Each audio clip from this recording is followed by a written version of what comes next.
छोटे से कस्बे में सावित्री देवी अपने बेटे अभिषेक और बहू राधा के साथ रहती थी। राधा की शादी को अभी 2 ही महीने हुए थे। सब चाहते थे कि घर में प्यार और खुशी बनी रहे, लेकिन धीरे धीरे सास और बहू के बीच छोटी छोटी बातें गलतफहमी बन जाने लगी। एक दिन सुबह राधा जल्दी उठी और रसोई में सफाई करने लगी। उसके मायके में पहले सफाई फिर चाय बनाने की आदत थी।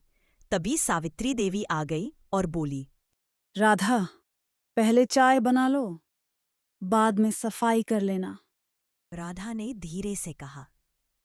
माँ जी, मैं पहले सफाई कर लेती हूँ, फिर चाय बना दूंगी। सावित्री देवी को लगा कि बहू उनकी बात नहीं मान रही। वे सोचने लगी, नई बहू अपनी चलाना चाहती है। उधर राधा को लगा, मैंने क्या गलत कहा, बस आदत बता रही थी। बस यहीं से दोनों को एक दूसरे की बातें गलत लगने लगी।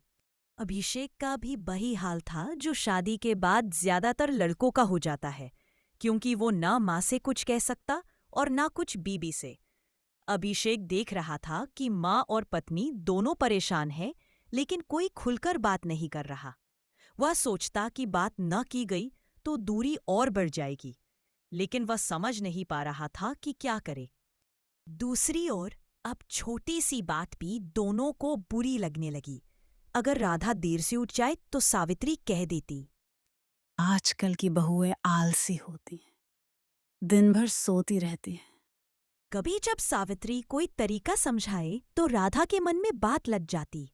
रोजाना की बातों से दोनों परेशान हो गई थी। कभी सावित्री खाना नहीं खाती तो कभी राधा। एक दिन सावित्री ने अपनी सहेली से कहा। राधा बस अपने मायके वाले तरीके चलाना चाहती है। राधा अपने कमरे में रोते हुए अभिषेक से बोली, माँ जी, मुझसे खुशी नहीं होती। मैं कुछ भी करूँ, गलत ही लगता है। दोनों अपनी अपनी जगह दुखी थे, पर बात कोई नहीं कर रहा था। एक दिन सावित्री देवी बाजार से लौट रही थी। तेज बारिश में भीगने से उन्हें अचानक बुखार हो गया। घर पहुंचते पहुंचते वे बहुत कमजोर हो गईं और गिर पड़ी। राधा दौड़कर आई, उन्हें उठाया और बिस्तर पर लेटाया। डॉक्टर को बुलाया, गर्म पानी रखा, दवा दी और पूरी रात जागकर उनकी देखभाल करती रही।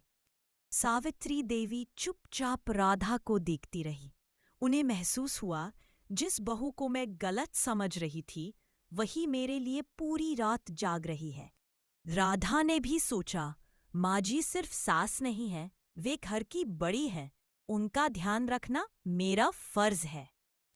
अगली सुबह सावित्री देवी ने राधा का हाथ पकड़ा। राधा बेटा, मुझे तुमसे एक बात कहनी है। वे धीमी आवाज में बोली। जी माँ जी। सावित्री ने कहा, मैं तुम्हें समझ नहीं पाई। मुझे लगा तुम मेरी बात नहीं मानना चाहती, लेकिन तुमने जिस तरह मेरी देखभाल की, उससे पता चला कि तुम दिल की बहुत अच्छी हो। राधा की आंखें भर आई। माँ जी, मुझे भी लगा कि आप मुझे पसंद नहीं करती। मैं नए घर में ढलने की कोशिश कर रही थी, इसलिए कई बार डरी हुई रहती थी। सावित्री मुस्कुराई। बेटा, मैं भी कभी बहू थी। मुझे भी नई नई आदतें समझने में मुश्किल होती थीं। चलो, अब हम दोनों एक दूसरे को समझकर चलेंगे। उस दिन के बाद दोनों ने मिलकर तय किया, कोई भी बात मन में नहीं रखेंगे, खुलकर बात करेंगे, एक दूसरे की आदतों का सम्मान करेंगे। अब घर में पहले जैसी दूरी नहीं थी। जहां पहले खामोशी रहती थी, अब वहीं हंसी सुनाई देने लगी। अभिषेक ने राहत की सांस ली और बोला, अब लगता है घर पूरा हो गया।